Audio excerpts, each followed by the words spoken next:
حضرت معبد کہتی ہے جب معبد کے خیمے سے حضور گزرے تو اس کا شوہر آ کر کے پوچھتا ہے معبد آج اپنا خیمہ خوشبو سے معطر ہے، آج اپنا خیمہ خوشبو سے. یہ معبد کون ہے پتہ ہے؟ یہ معبد مدینہ منورہ کے راستے میں رہنے والی ایک عورت ہے. حضور علیہ السلام ہجرت کر کے جب مدینہ شریف جا رہے تھے تو اس وقت اس کے گھر حضور علیہ السلام تھوڑے وقت کو رکے تھے. اور بات معبد کی آئی ہے تو صرف اشارہ دوں، اس کا شوہر سب بکریاں لے کر چرانے لے گیا تھا. ایک بکری بیمار جو پڑی ہوئی تھی، لیٹی ہوئی تھی اس کے خیمے میں، حضور کے ساتھ صدیق اکبر تھے. اور پھر معبد کے گھر حضور جب آئے اس کے خیمے میں تو سرکار نے صدیق اکبر سے کہا اس سے کہو کھانے کے لیے کچھ ہے. تو اس نے کہا کہ ہم لوگ بہت مہمان نوازی کرتے ہیں لیکن اتفاق سے آج کچھ نہیں ہے. تو حضور علیہ السلام نے فرمایا اگر اجازت دے تو میں اس بکری کا دودھ دوں. اس نے ہنس کر کے کہا کہ آپ، صدیق اکبر سے کہا کہ آپ بہت سادہ طبیعت لگتے ہیں، اس لیے کہ جو بکری نے کبھی بچے نہیں دیے ہوں، یعنی جو بکری بانجھ جو کماری ہو، وہ بکری سے دودھ نہیں نکلتا کبھی. اور اگر یہ بچے والی بھی ہوتی، اتنی بیمار ہے کہ اس کی ہڈیوں میں گودا ختم ہو گیا ہے، کھڑے ہونے کے قابل نہیں ہے، اس کے تھن سے دودھ کیسے نکل سکتا ہے؟ صدیق اکبر نے کہا یہ کہتے ہیں نا تو دے دے. اس نے کہا اگر بات اتنی ہے تو اٹھا لے جا.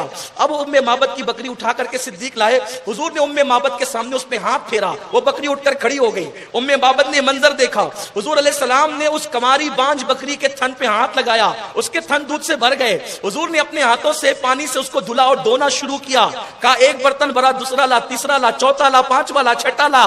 پورا معبد کا گھر دودھ سے بھر گیا. اس کو جو ہے وہ صاحب کشاف لکھ رہے ہیں اپنی تفسیر میں، اور بھی تفاسیر میں سیرت میں یہ باتیں موجود ہیں. اور پھر حضور نے خود پیا، صدیق کو پلایا، معبد کو ہی پلایا اور نواز کر کے چلے گئے. تو جب اس کا شوہر آیا تو خوشبو سے پورا خیمہ معطر تھا. کہا آج آیا کون تھا؟ تو اس نے حضور کا نام پوچھنا بھول گئی تھی، چونکہ حضور اتنی برکت دے گئے تھے تو اس نے اپنے طور پہ خود ہی نام حضور کا رکھ دیا تھا. وہ مبارک آیا تھا، یعنی جس کی برکتیں اتنی ہیں، وہ مبارک آیا تھا، مبارک. تو کہا وہ کیسا تھا؟ تو اس وقت معبد کہتی ہے کہ دیکھنے میں قریب سے بھی بہت خوبصورت تھا اور دور سے بھی بہت خوبصورت تھا. کل میرے احباب نے کہا آپ نے اس میں حضور مکمل بیان نہیں کیا. میں نے کہا میرے عزیز زندگیاں ختم ہو گئی اور قلم ٹوٹ گئے، تیرے اوصاف کا ایک باب بھی پورا نہ ہوا. میری اوقات کیا کہ مکمل بیان کروں. مکمل کسی نے دیکھا ہو تو بیان کرے نا. اللہ اکبر، ہم نے تو دیکھا بھی نہیں ہے، کیا بیان کرے؟ ہم تو نقل کرتے ہیں. لیکن اگر آپ سننا چاہتے ہیں تو ایک حدیث صرف یہ پڑھ رہا ہوں، اللہ اکبر، کسی کو دور سے دیکھو تو بڑا نورانی چہرہ لگتا ہے،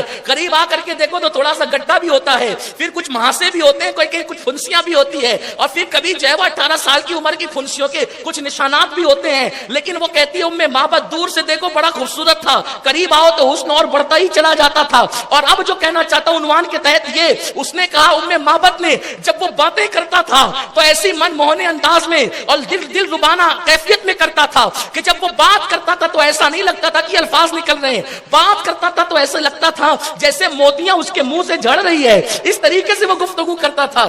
معبد کی بات یہی ختم کرتا ہوں. حضور جب گفتگو کرتے تھے تو بہت ٹھہر کر کرتے تھے. اللہ کے حبیب کے انداز گفتگو یہ تھی، اگر کوئی گننا چاہے تو گن سکے، کوئی یاد کرنا چاہے تو یاد کر سکے. آقا کا انداز گفتگو یہ تھا. حضور نے پوری زندگی کبھی کسی کو ڈانٹا نہیں.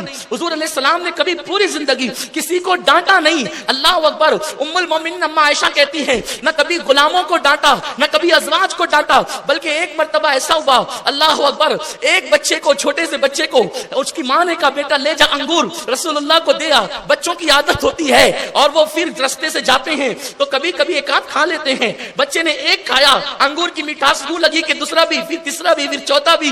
رستہ دور تھا، سارے انگور کھا گئے اور جو بچہ اس کو پھینک دیا. ادھر ہی قصہ تمام ہو گیا. وہ خاتون ملی، حضور تحفہ مل گیا. سرکار نے فرمایا نہیں، کہا کہ میں نے بچے سے بھیجا تھا، دیا نہیں حضور کو. انہوں نے کہا میں تو رستے میں کھا گیا. آقا علیہ الصلوۃ والتسلیم نے مسکرا کے کہا دھوکے باز، او دھوکے باز، قربان جائیں. حضور علیہ السلام جب گفتگو کرتے ہمیشہ لبوں پہ مسکراہٹ رہتی. جب بھی کسی سے گفتگو کی کبھی چہرہ پھیر کر گفتگو نہیں کی. کچھ مغروروں کا انداز ہوتا ہے، دیکھتے کدھر ہے بات کدھر کرتے ہیں اور اس میں اپنے آپ کو بہت ہوشیار سمجھتے ہیں. نہیں، حضور کی سنت کریمہ یہ ہے جس سے بات کرو اس کی طرف دیکھو. اور حضور علیہ السلام کبھی گردن موڑ کر کے کسی سے گفتگو نہیں کرتے تھے. اگر کسی سے گفتگو کرتے تو مکمل اس کی طرف متوجہ ہوتے اور اس سے بات کرتے. اور بات کرنے کا انداز یہ تھا، کبھی کبھی کسی بات کو 3 مرتبہ دہراتے میرے آقا صلی اللہ علیہ وآلہ وسلم، اور گفتگو میں کبھی بھی میرے آقا علیہ الصلوۃ والتسلیم نے ایسی بات نہ کی کہ کسی کا دل دکھے۔ کبھی حضور سے کسی کی شکایت کی جاتی، یا رسول اللہ فلاں شخص شراب پیتا ہے، فلاں شخص زنا کرتا ہے۔ اب وہ شخص جب محفل میں آتا، حضور اس سے نہیں کہتے کہ تو نے شراب کیوں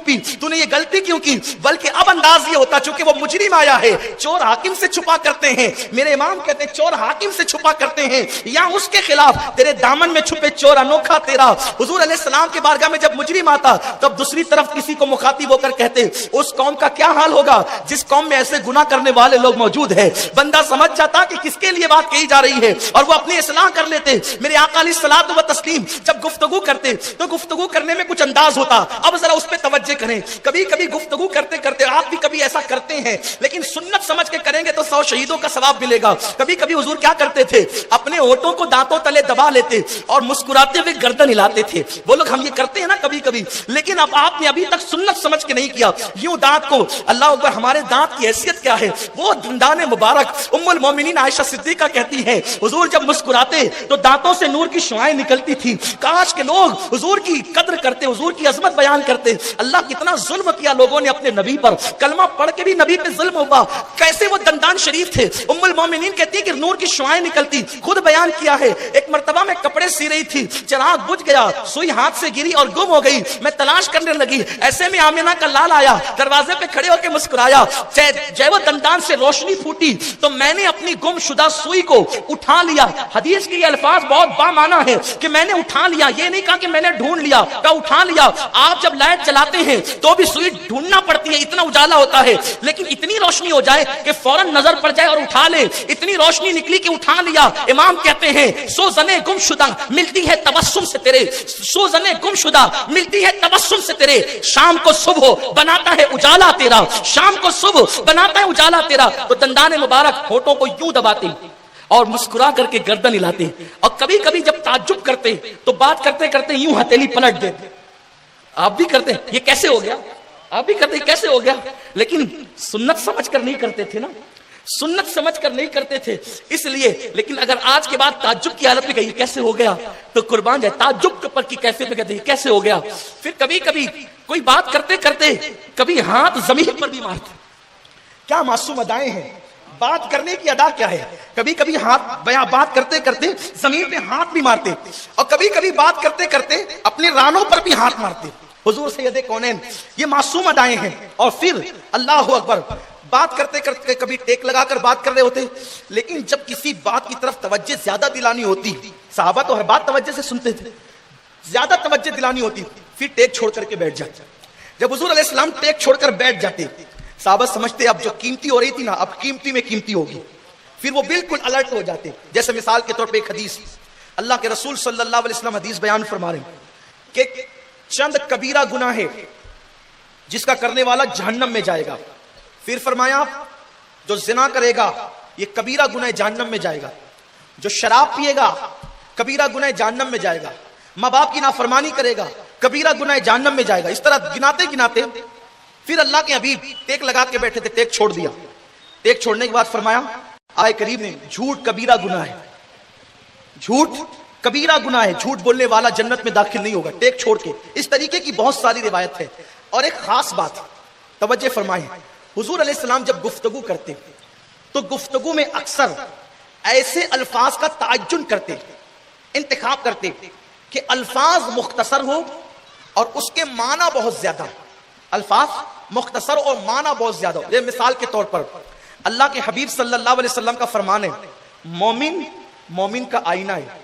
ابھی سے ایک حدیث کی تشریح کرتے رہیے، کتنے مختصر الفاظ ہیں، مومن مومن کا آئینہ، المومن مرآۃ المومن، مومن مومن کا آئینہ ہے۔ اسی طریقے سے ایک مقام پہ فرمایا ساقی قوم آخری میں پیتا ہے۔ لوگوں نے تشریح کرتے ہوئے اتنا کہا مطلب جو لوگوں کو پلانے والا ہے وہ آخری میں پیے، لیکن اس کی تشریح بہت کی گئی۔ اس کا ایک معنی یہ بھی ہے کہ جو قوم کا بڑا ہو، مقتدا ہو، وہ ہمیشہ پہلے قوم کا بھلا چاہے پھر اپنا بھلا چاہے۔